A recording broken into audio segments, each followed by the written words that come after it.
Today's episode of Suspect Convictions is brought to you by the podcast This Sounds Serious.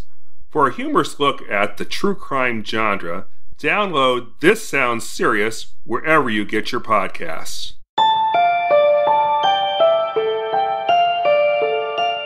Show me a case where I missed it. You can't show me a case.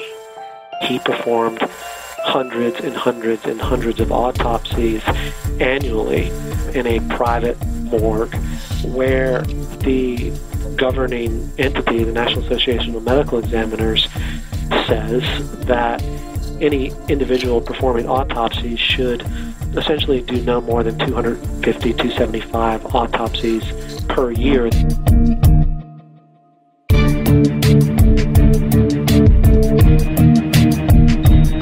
And there have been various points throughout,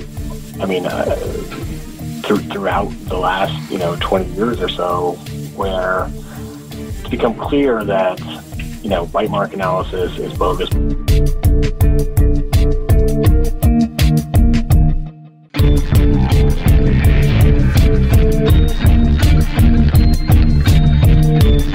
villains, the sort of bad guys, were those two folks, but that really is an oversimplification of a much broader problem.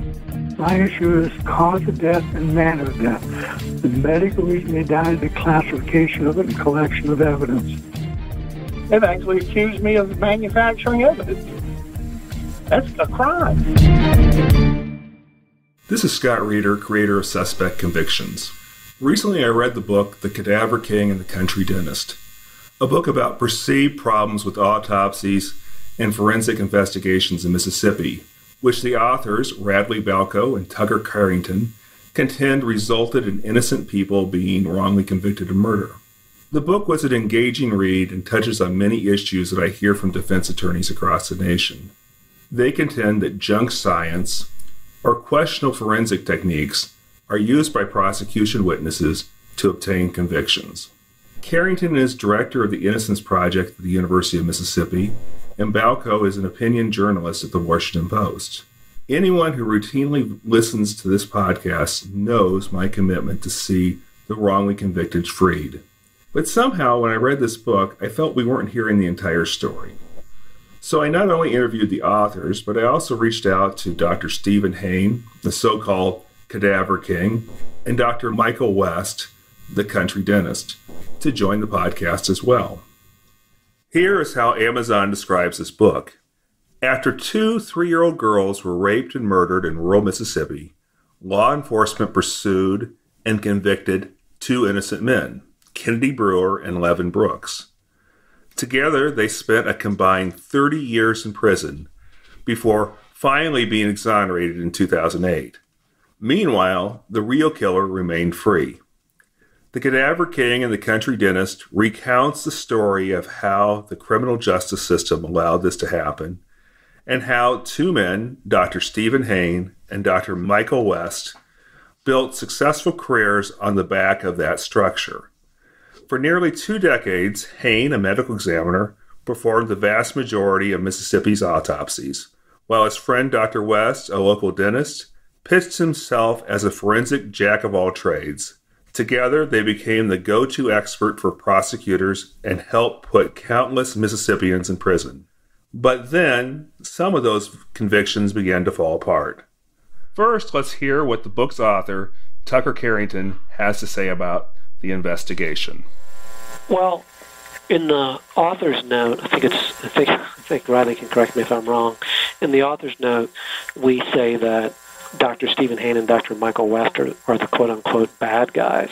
But I think in the very next sentence or two, we also take pains to make clear that if it hadn't been them, it likely would have been somebody else. Maybe not in the exact same iteration, maybe not with all of the same motivations and what have you. But our argument is that the setup or lack of it of the state's medical legal system, combined with other things, meant that there was a vacuum / opportunity that was ripe for somebody or some entity or some combination to take advantage of at the expense of public health generally and criminal justice more particularly, and then, as you sort of gradually move down the spectrum to, at the cost of the correct outcome in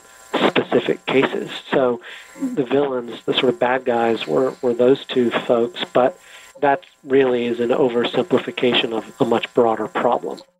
Radley, can you give me an example of how you believe the system failed?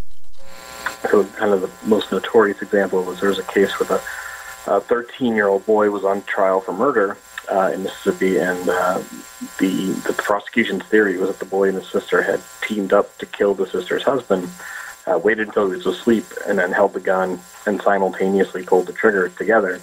And Hayne testified on the stand that he could tell by the bullet wounds that there were two people holding the gun that fired the bullets, which is preposterous. I mean, there's just no science that says you can make that kind of determination. And yet, the kid was convicted, and the Mississippi Court of Appeals upheld the conviction, and the state Supreme Court even upheld the conviction until one justice wrote a pretty blistering dissent, and it was enough to make his colleague kind of reconsider their votes, and they ended up throwing out the conviction. But, in these cases where he's given really, Hayne tended to kind of cover his tracks. He would give sort of the prosecution just enough to kind of go on to push whatever theory they were pushing, but he would give himself plausible deniability. So if somebody called him out later, he could say, well, I didn't say that. I just said it was consistent with that happening. With the prosecutor kind of ran with it. But Dr. Hayne said this is a mischaracterization of his testimony. They made some outrageous comments. They said that I could look at the Tyler Edmonds case. You probably they're quoting that where I looked at an entrance gunshot wound and could tell how many fingers were on the trigger. I never made any such comment in my life. Absolutely didn't make that comment. And then they said that I screwed up bite mark cases. I don't do bite mark cases. I'm not qualified. But the author's criticism seems to go to a broader issue. Essentially, that the prosecution expert witnesses present their testimony in a manner pleasing to district attorneys because they want to be retained for future cases. In Mississippi and in many other U.S. states, each county elects a coroner who is responsible for investigating deaths. Coroners hold a peculiar role. They are charged with confirming and certifying the death of an individual within a jurisdiction. These individuals are politicians, not medical doctors, for coroners to use. This pathologist was based in the state capital and employed by the state. The first two medical examiners had relatively short tenures. Stephen Hayne was hired for the job in 1987, but quit after 8 months. He then started a business doing much the same work he had done for the state. So, instead of being paid on the salary, if you were paid on a piece-by-piece basis like Dr. Hayne was per autopsy, you could make, in the millions or around $1 million, but that doesn't include your time for travel and testimony. And Dr. Hayne had at least claims to have had a couple of other full-time jobs. So I think one motivation for anyone, and this goes back to your initial question, would have been money. There was a lot of money to be made, and that creates an incentive, arguably, but I think a clear incentive relative to the salary that would have been offered for the government job. It offers an incentive that can be a threat to objectivity, among other things. The volume of autopsies Dr. Hayne performed in private practice was remarkable. The most obvious answer is that he agreed to take part in a system that was broken, which is to say there was no medical examiner in the state of Mississippi for a couple of decades.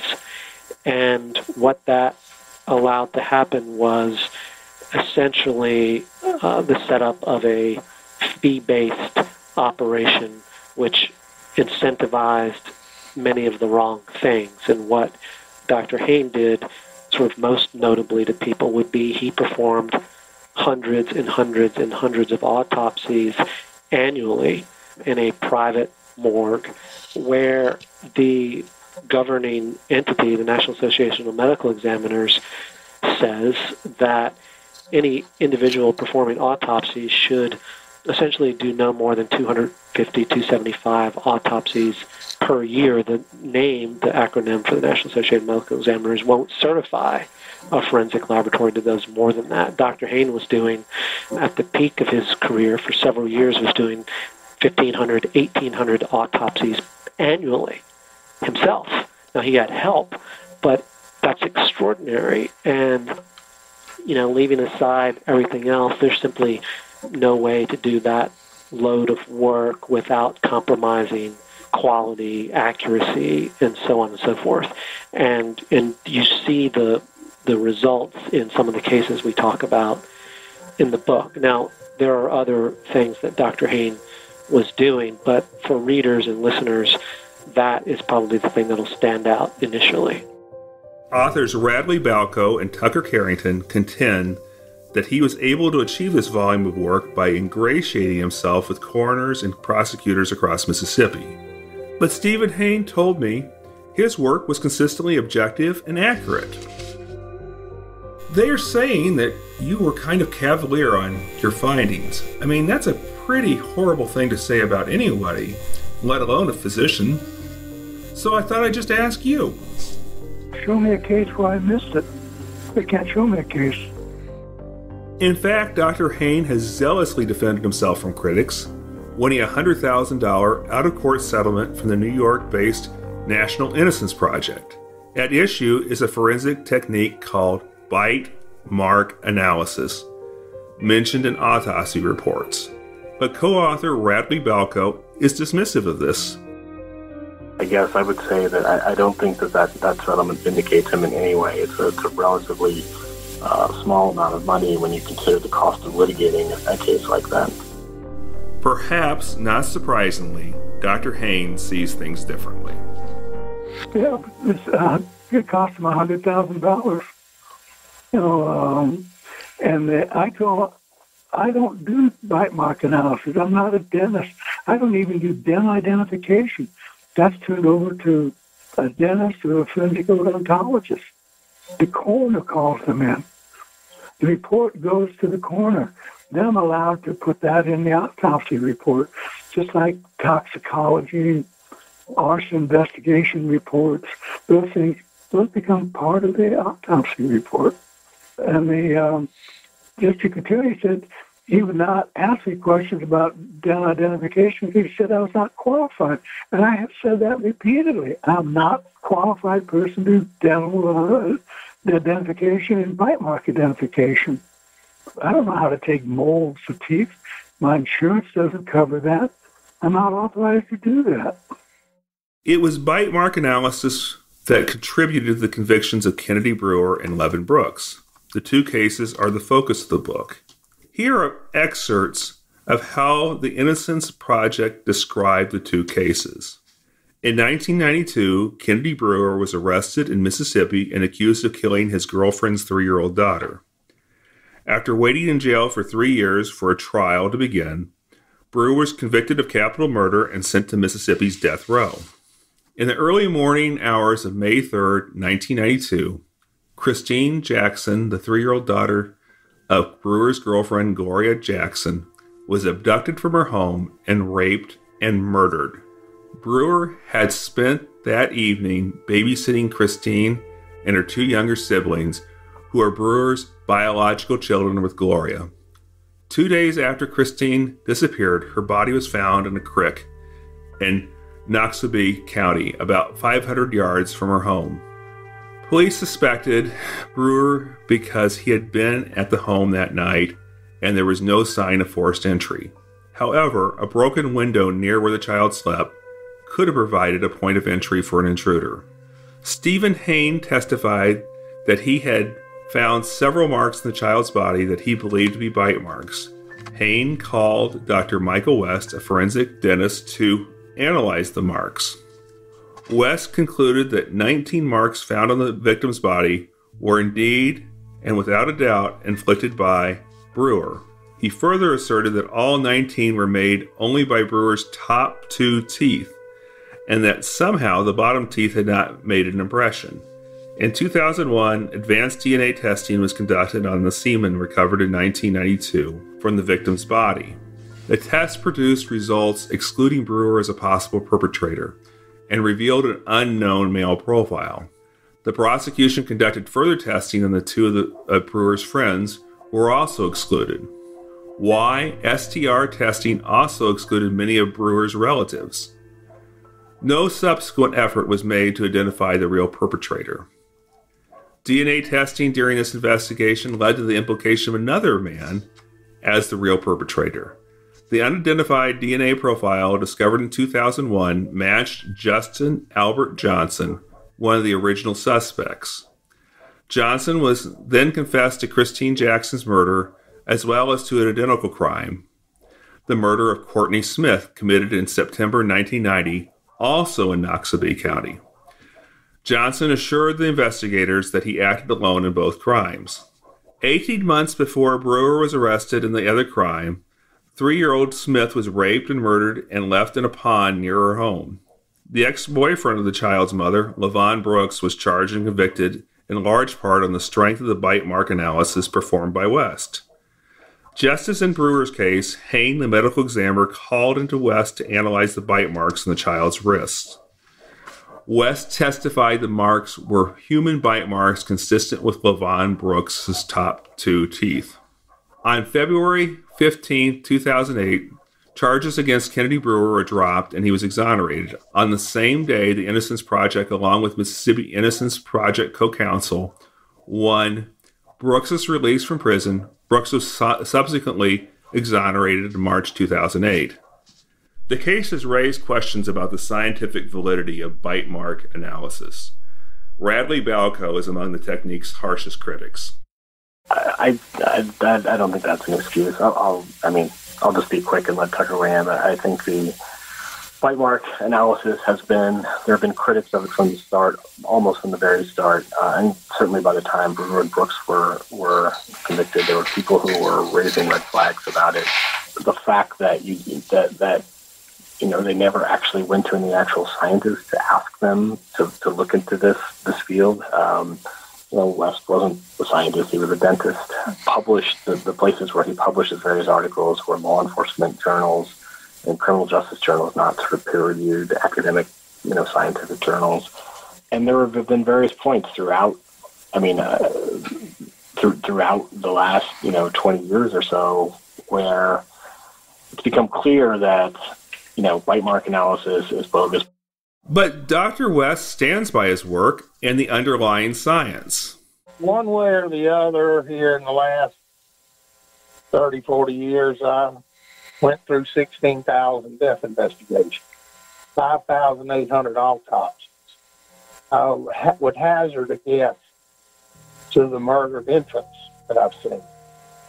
It kind of brings to your mind, don't listen to the ones that badmouth you, and don't ever heard before. Download This Sounds Serious wherever you get your podcasts. This Sounds Serious is a Cashbox original, produced by Vancouver-based creative studio Kelly & Kelly. It is a fake true crime podcast, and it delivers both on laughs and stories. It stars Peter Olding of Dexter, Golf is Smarter Than You, and Carly Pope of Arrow, Suits, and Elysium. The first two... Sitting on the sofa staring at TV, and the woman says, this article says that men only hear what they want to hear. And the man says, well, yes, darling, I'd love another beer. They want to hear what they want to hear. They didn't ask me, they said, do you believe that you could bring bite marks into court and blah, blah, blah, blah, and use the system? I said, no, I wouldn't bring bite marks into court. Well, damn, that's what all they wanted to hear. They didn't ask me why. And the why was that they can literally accuse you of anything and don't have to back it up. They accused me of being stupid, being wrong. They've actually accused me of manufacturing evidence. That's a crime. They got their opportunity in front of a federal judge to lay down all this evidence that they have. Do I want to go into a court of law, be sworn in, and present evidence, and then an opinion about that evidence, and then spend 10 years in court for my efforts? I don't think so. The whole system, it's not the best system in the world. I mean, it's not perfect, but I do think it's the best system. The judges, on the most part, are afraid to put any reins on the defense. So it allows them to make any accusation you want to make, whether it's backed up by any evidence or in anything. I don't want to go swim in that pool anymore. Do bite marks work? Yes. Or what are they? They're just tool mark analysis on skin, the tool being teeth. What is your opinion? Did these teeth leave that mark on this skin? Yes or no? Or where are you in between? I mean, it's not rocket science. This, of course, raises the question of whether a faulty forensic technique contributed to the wrongful convictions of Kennedy Brewer and Levin Brooks. Dr. West's thoughts are unique. Now, this Kennedy Brewer guy, they brought us a little girl. She was 3 years old, raped, murdered. She had injuries on her hands and arms and such that were vital reactions. In other words, they had turned reddish, swollen, wheel and erythema for the medical term. We documented all of those. And this was basically the county force all the, this was a new thing. They spent a lot of money getting this all together and presenting it in court. And when it was over, he polled the jury. He goes and talks to them and says, why did you vote guilty? Why did you think of this? And they all said they didn't really care too much for the bite marks because you had one doctor said it was, one doctor said it wasn't. He said, well, why did you convict him? He says, well, the day after the girl was missing, the police arrested him and went back to his house and had some clothes and had the hound dogs smell the clothes and cut the hound dogs loose. Well, the hound dogs ran, I can't remember, something like 100 or 300 yards, something like that. And they come to a body of water, a pond or a stream. And there's a little girl's body. Now, he knew that, but he still wants to get this man out of prison because he can't stand the death penalty. Levon Brooks, same thing, bite mark, vital reactions on the injuries of the girl. Why was he convicted? They said, well, they didn't care about bite marks. There was one guy said it was, one guy said it wasn't. They didn't understand. But what they did was impressed with was the fact that the dead girl had a little sister, a year or two older than her, and she said, Levon came in the bedroom after midnight and picked up my sister and went off with her, and that was the last we ever saw of her. That's why he got convicted.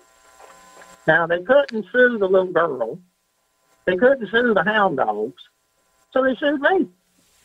And from a death investigator standpoint, number one, if you just look at the odds, mama's baby is left alone with her new boyfriend, and the baby winds up dead. Now, let's give him some slack. 8 out of 10 times it's going to be the boyfriend. If you have a woman that's beaten and murdered and killed, maybe you should look at A, her husband, and B, her boyfriend, and go down that line. You start at that top, you'll hit something real quick. Now, as a death investigator, all the evidence that they compiled against these two men, I believe that they're guilty. Now, as far as the bite marks are concerned, I do believe that A, they bit those girls, B, the girls were alive. That's the two statements I can make about the bite marks. I never testified they killed anybody. I never testified they raped anybody.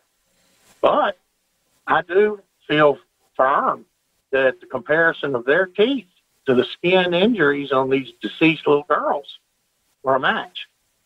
And I showed it to the jury. I said, don't take my word for it. Look at it. Here's the injury. Here's the teeth set next to them. Do they match up? Yes or no? You make your own mind up. For his part, Dr. Stephen Hain believes his work contributed to the eventual exoneration of one of the defendants. My issue is cause of death and manner of death. The medical reason they died, the classification of it, and collection of evidence. They accuse me of convicting the two not-to-be individuals. You know how they were subsequently remanded for retrial? It's based on DNA evidence in badly decomposed bodies. You know, I'm the one that collected the DNA evidence. If it hadn't been for me, they would have been on death row still. I've been a reporter for 30 years and covered many forensic issues on both the judicial and legislative level. My thoughts after interviewing and reading these men and reading the book is this is a good example of advocacy journalism. Now, there's nothing wrong with advocacy journalism in itself, but when you read a book like The Cadaver King and The Country Dentist, you should read it with the thought that the authors are advocating a point of view. I've come to believe in the innocence of Kennedy Brewer and Levin Brooks. Why? Well, the semen of an alternate suspect was identified on the body of one little girl using DNA testing. And that man confessed to killing both girls and acting alone. To me, that carries much more weight than bite mark analysis. Is bite mark analysis a legitimate technique? Well, I put a whole lot more stock in DNA testing, and that points to someone other than these men.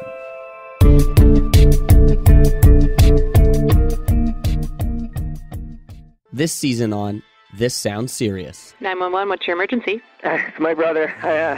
I think he's dead. It was, quite possibly, the most confusing case I've ever been a part of. Well, I guess I do have some splaining to do, because I did get my tips frosted. We were way ahead of the boy band thing. He joined a f***ing cult. You are going to meet face-to-face with a murderer. Plus, it's Florida. Everyone's a criminal there. It's like America's Australia. Would you want to comb a mini horse? Now, can you imagine trying to do the weather without saying thunder? It looked like he was French kissing the waterbed. Twins. Identical twins. This Sounds Serious launches May 1st. Download it on CastBox or wherever you get your podcasts. There was a guy in my cult. He was like, hey, everybody, I think we should kill ourselves. And we were all like, yeah, okay, Todd, you go first.